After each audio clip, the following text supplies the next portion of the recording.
over the phone were not new before COVID-19, but fewer people were using it prior to the start of the pandemic.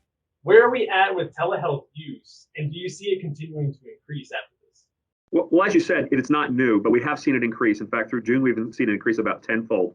And I think one of the things that's really happening, or one of maybe the positives from COVID-19, is the greater adoption of telehealth and telemedicine as a way to be treated in the proper setting at the proper time. And so, yes, the usage of it has increased dramatically, like I said, tenfold. But we're also seeing it used in other ways that maybe it wasn't being used before COVID-19, in areas like therapies and clinical consults, and then maybe some other areas like specialty type events that probably weren't considered prior to COVID-19.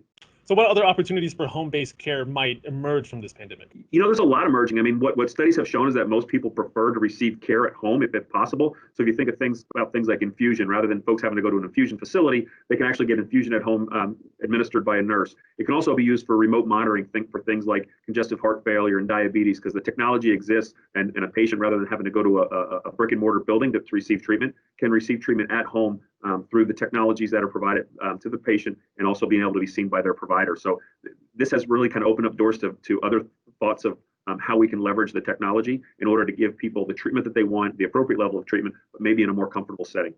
One of the positives to take away from the pandemic is a stronger motivation by people to live a healthier lifestyle. What kind of changes are you seeing with that? And obviously, a pandemic like this creates a lot of kind of anxiety and depression and things of that nature. And so, we're, mentioned in the telehealth piece, but I think we're going to see people come out of this, and us as an industry come out of this better, with able to treat folks who are dealing with, maybe what has historically been labeled as mental health issues, but I think they're going to become much more common, and I think that's positive.